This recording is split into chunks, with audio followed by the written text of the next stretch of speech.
Never judge a book by its cover.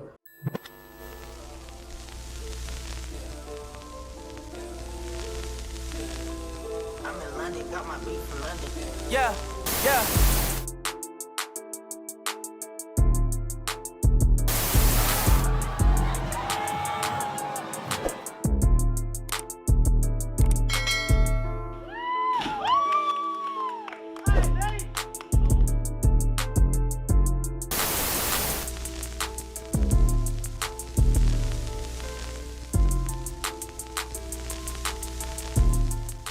What it do, y'all, man? For those who don't know me, my name is Darius McFadden, and this is the McFadden Show. But for those that do, what it do? This is the first episode of Don't Judge a Book by Its Cover, and it's based on mental health. We have some very, very, very strong, courageous guests here today, and they're going to talk about their mental health. Terrence Blands, aka TJ, aka DJ Jig.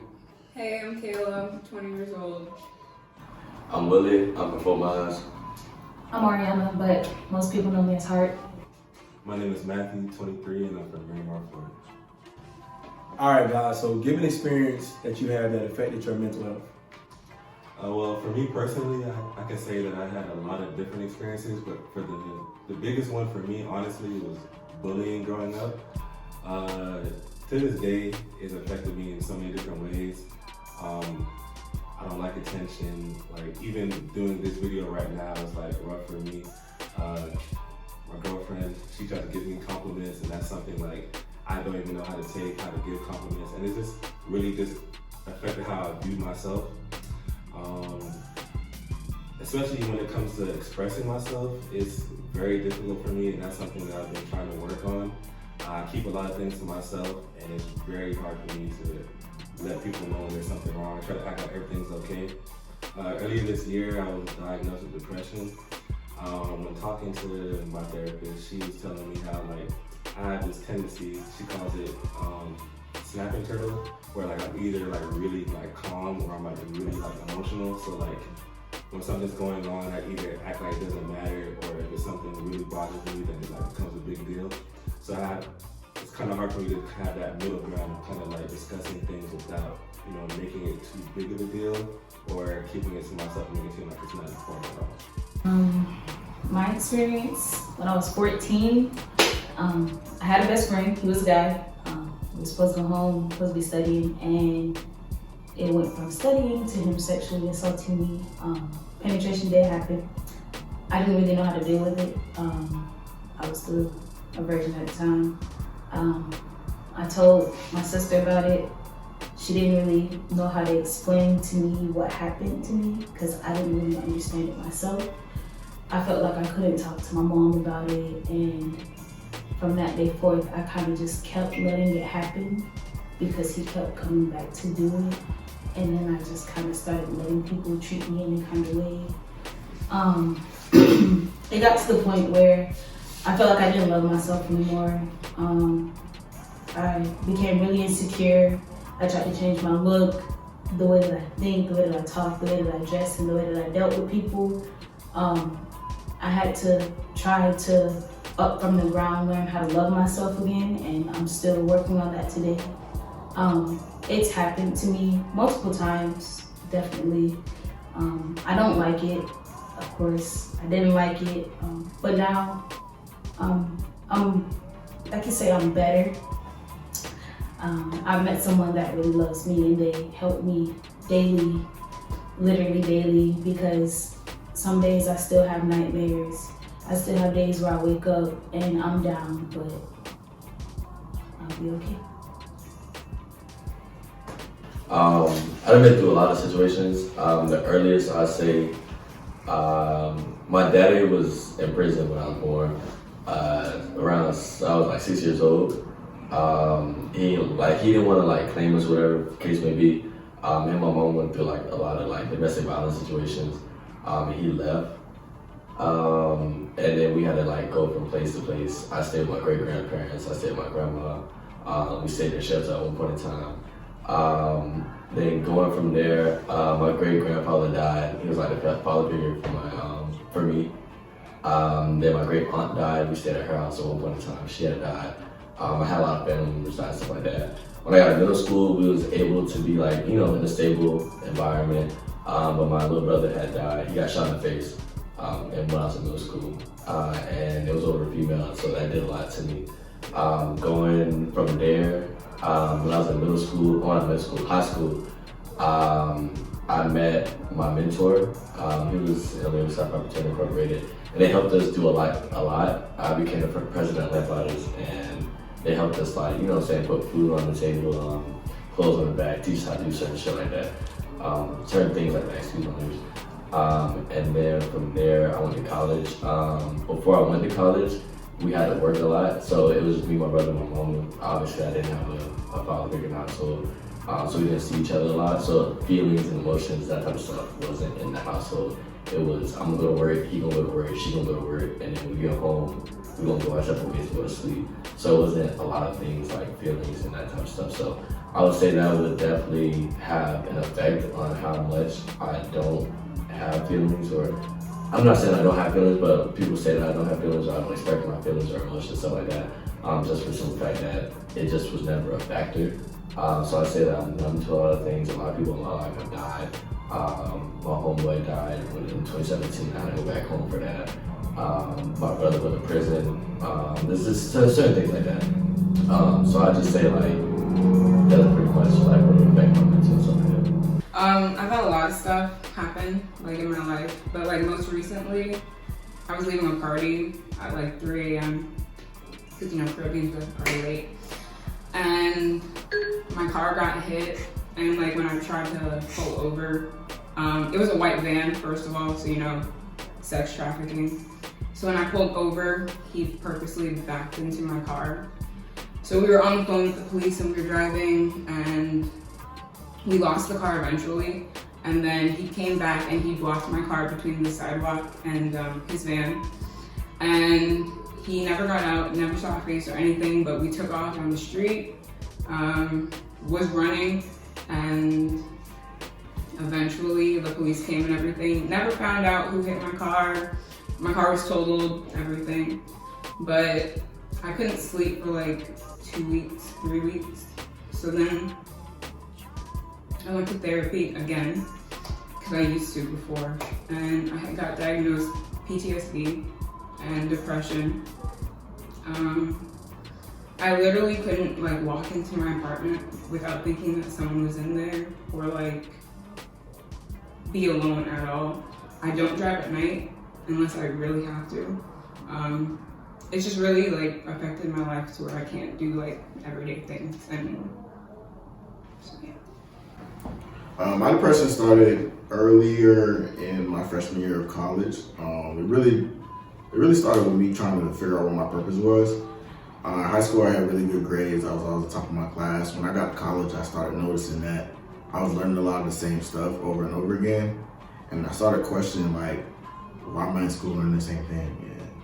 And is this even worth doing? So I always saw myself as being the Michael Jackson or the Michael Jordan of my family to change the whole dynamic of my monetary situation. And when I started thinking about the stuff that I had done thus far, meaning my education and the work that I was doing in school, I questioned if the work I had done so far was gonna get me to where I wanted to be. And I realized that I wasn't learning what I wanted to learn, and I started questioning my purpose and everything I had done thus far. And I got to a really, really dark place, and I questioned if I wanted to live, I questioned if what I was doing was right and where I was gonna be. I spent a lot of time with myself in my room. I didn't talk to many people. Yeah. All right, so what thoughts are going through you guys' heads doing everything? For me personally, I would definitely say there was a lot of hopelessness, I would say. Like I said, the whole bullying thing, I didn't really think much of myself, so when bad things would happen, it wouldn't really help anything get better. So say I was doing bad in my classes or I couldn't find a job, it just added to the fact that I felt like I wasn't really worth much. And that definitely affected how I carried myself. I didn't really go out much because I didn't like people looking at me and stuff like that. And it really, like I said, it affected personal relationships, friendships, relationships. And for a while, I really didn't know how to process everything. it took, you know, a lot of people that were close to me to kind of just get things into perspective. It's actually Darius was one of the first people to make me deal with everything. He took me to CAPS and made me talk about everything, and just being able to talk about everything and not feel like I was being judged helped me a lot. And I've been going since, so I definitely appreciate him for that, and all the people in my life who, you know, supported me no matter what. So. Honestly, what was going through my head at first was why, because I was questioning, you know, like, why did this have to happen to me? Why did it have to be me to be taken advantage of? And then it went from why to I wanted to control the situation, but that also made it worse because I felt like, okay, well, since this is happening to me, then I would take advantage of the situation and not necessarily take advantage of somebody else, but like make it in turn where it's like I have the control of the situation, I have the power. So then it went from me being sexually assaulted to me just having sex. And that was bad because then it's like, okay, I could end up exploiting myself, but that's not who I wanted to be and that's not how I wanted to be. So eventually, like, I kind of like cut it, but then it still made me feel kind of like dirty in a sense. And that's just, Okay. Did you guys feel like you didn't have much support from family and friends? Honestly, I would definitely say I had the support of my family and friends, but the biggest thing for me is I didn't want to be judged by them. So I kept a lot of things to myself. I didn't tell my parents anything that I was going through at the time. To this day, my parents don't know a lot of the stuff that I go through. I tell the people who are closest to me, and it's still kind of hard because, like I said, I don't want people looking at me differently or looking at me like I'm weak or I can't handle certain things. You know, I know what I have, the problems I have, and I'm trying to work towards fixing them. But I don't want someone to look at me like I'm less capable of, you know, doing things. I know for me, like, I always felt like I was like the strong person in my family. So like, I bear a lot, like I take on a lot of people's problems and put them onto myself. And I felt like me dealing with what I was going through and like telling people that I was feeling what I felt made me seem kind of weak. So I didn't tell my parents for a while that I was dealing with what I was dealing with because they were dealing with their own situations and I was trying to be strong for whatever they was doing. So I didn't talk about it, I just kind of kept it in and tried to deal with it myself. So how did you guys overcome everything and how are you guys doing today currently? The way I overcame it was through music, and ironically, I'm a DJ now. That's really where me being a DJ came from. A lot of people don't know that. It came from my depression, so whenever I was really down or I didn't want to talk, I used music as like a therapeutic way to get through what I was going through. And I used to play around with like software before my depression started, but I never really took it serious or really started teaching myself until the depression happened. And the more and more I used it as a method to get over my depression, I realized that was something I could be passionate about. And then over time, I just kept going with it, and it's something I do now as a career. I keep journals of everything that happens like every day. And like, it just like shows you that there's not all bad days, you know? So that's how I. For me, I've used most of it in sports. I was a 4-year 2-sport varsity athlete. But when I tore my quad my senior season, just a track meet in the 200 meters of the final, at that point in time in my life, my mom had cancer and my aunt was going through remission. So that's what I put my energy into. Once I was able to never compete at a competitive level again, it really took a toll on me, and I didn't know where to channel it. I channeled it to other outside sources and did other things and stuff like that. And that was like a coping mechanism for me. Not saying it was positive, but it was something that I was able to do. And then from there, I went into just trying to figure out ways that I can channel my energy, like doing things. I'm a first generation student, so I was able to think about, okay, maybe I can graduate and that'd be something that everybody would be proud of. Or maybe I can, you know, like I'll work 3 jobs at one time, join different organizations, stuff like that, just for, you know what I'm saying, people to be proud of me, doing pageants, stuff like that. That way I can take stress off the people and they have something positive to look towards or different things like that. So that's how I went about it. I mean, with me, I pretty much use just about every coping mechanism that the average person could think of. I wrote poetry, I sing, I did dance, I did cheerleading, I even played football. I made it all the way to varsity and little league, and then I had to stop because my mom was like, no. I tried a lot of things, but the one that really stuck with me most was I tend to put people before myself in any situation, in any case, because I would rather see someone smile, see someone happy, see someone encouraged, like in any way, shape, or form that I could possibly help. Like I try to help people clear their mind. Like I don't want anybody to ever feel how I felt, feel like they have to keep everything inside, feel like somebody's gonna judge them. Like I don't like that. I don't like the feeling myself, so I try to make sure anybody that I come in contact with doesn't ever have to feel that way. I try to make sure people know, like, you can come to me, you can confide in me. If you need somebody to cry to, I'm there. If you need somebody to talk to, I'm there. If you want to just take long drives, when I learned how to drive, oh my gosh, I just took off, man. I used to be 2, 3, 4, 5 o'clock in the morning. If I can't sleep, I'm driving. It is so peaceful, you know?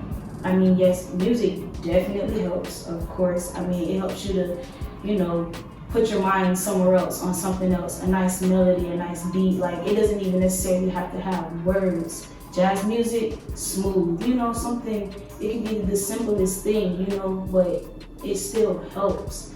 Being there for someone else, you can change someone's entire life, you know, because you really never know what someone is going through. The simplest thing can be hidden behind a smile.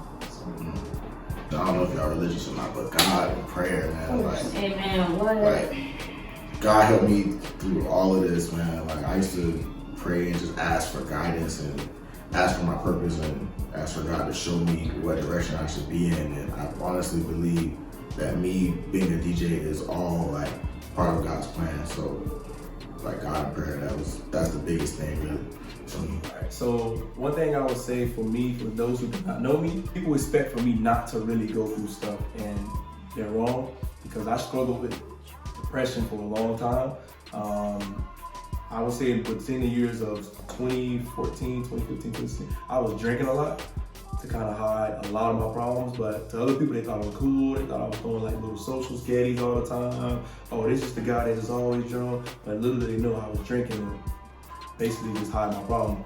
And till this day, I still go through stuff, but not as bad, because I really enjoy being around others, and as long as I'm around people, I'm doing great. I lost 2 of my closest friends within a year, Ruel Buchanan and Jaquan Bush, and that really affected me, because you're losing 2 brothers within a short span. I had to bury 2 of my brothers. I was the pallbearer for both funerals, and that really like messed me up mentally, because every day I would like wake up and be like, dang, I can die today. I can really be dead. But instead of me having negative thoughts, I really surrounded myself with the people I love. And instead of me having those negative thoughts, I turned those thoughts into positivity. Okay, even if I was to die today, what would my legacy be? What would I have accomplished? So I was like, you know what? I'm not gonna think about death. I'm gonna think about my legacy. I'm gonna think about what can I accomplish in this world before I go. So that's one thing I can say I have been inspired and really helped me through a lot of my troubles, is my legacy, honestly. All right, y'all, so I got a few tips for y'all to help y'all on the journey. One, stop being hard on yourself. Basically, like, just don't put more stress on yourself than you already are. It's like you go stress, you go through something, but don't beat yourself up about it. Get up and move. Get up and do something that you just normally don't do. Like, go work out. Go for a walk in the park, go walk your dog, do something. Just don't just sit around. The more you sit around, the more negative thoughts you're gonna have, basically. Surround yourself with people that you love. That is like one of the most important things you do, because like I said, it's somebody in this world that loves you. They truly want to see you grow and be someone special. So really keep those people around you and you'll be all right. Find a way to laugh. Honestly, if you want to find a way to laugh, just hang around me, because I'm gonna have you laughing all day. But honestly, just really find a way to laugh. Like, if SpongeBob make you laugh, if DJ G doing the Elmo voice make you laugh? you gotta show the Elmo voice. Good. You gotta. So, I mean, stuff like that, it can really brighten up your days. Eat something healthy.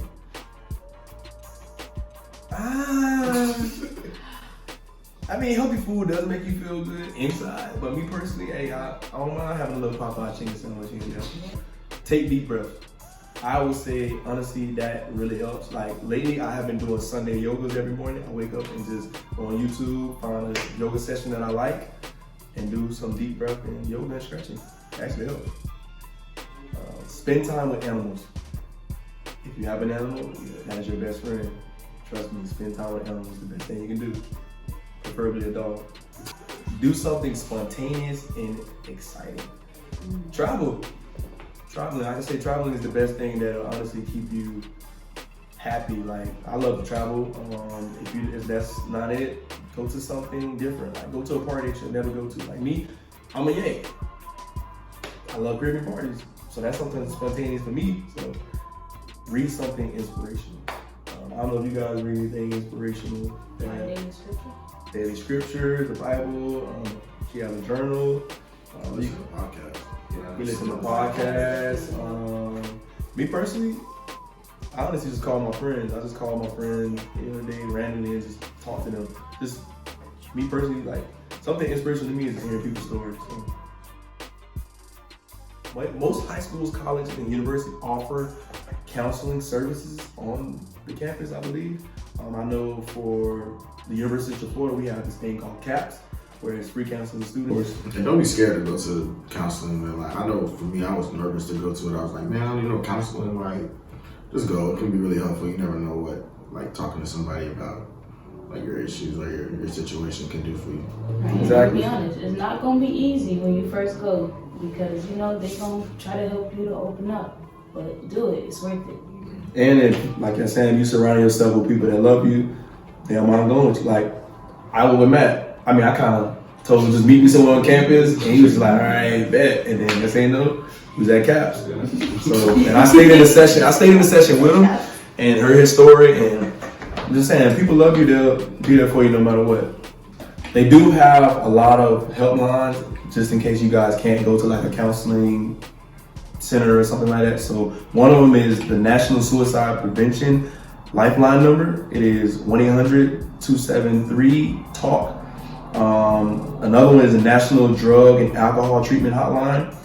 You can reach them at 800-662-HELP. You guys got anything else you guys want to tell the people before we get up out of here? Don't think you're alone or that your situation is like only you, because a lot of people deal with it. Like, it's a lot of people that deal with some sort of depression or some sort of situation. Especially if you're young, we're all going through things.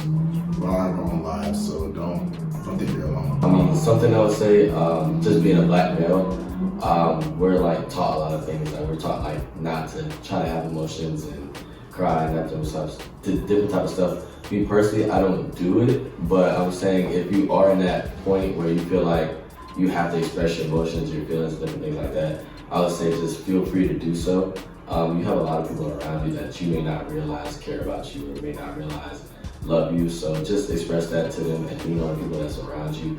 Because you'll never know, like, if you lean on somebody, you feel a certain type of way, they may feel the same way, but they're scared to tell somebody, or they don't know how to tell somebody. So y'all two can have that connection and try to be that resource for each other. Also, I would say that, like Derek was saying in the beginning, don't be too hard on yourself, because you may reach a point where people wish that they can get to where you are. Whether it be people where you're from, or your friends, your family, that type of stuff. Like I said, I was a first generation student, and I know for a fact that my family members wish that they can be in college right now. They wish that they can do certain things. So just be that lighthouse, and at the end of the day, just pay it forward, bro. Like, there's a lot of things that you may be doing right now, and you may feel like, damn, like, you know, like, I'm not confident enough to do such and such, such and such, or I'm not good enough to do such and such, such. But there's people who can't even get to where you are right now. So just don't be too hard on yourself, and just be that resource for them, and just pay it forward. I would say definitely stay away from negative energy. That's the biggest thing that's helped my life a lot. A lot of times when people say negative things, those are the people that typically don't really care about you. There's a difference between being negative and being honest, and you can tell the difference. People who care about you, they'll be honest and try to uplift you, but try not to take people's words to heart too much because not everyone has your best interest at heart. So thank you guys for tuning in to the first episode of Don't Judge a Book by Its Cover. Stay tuned for more videos. Make sure you like, comment, and subscribe to my channel. And we out.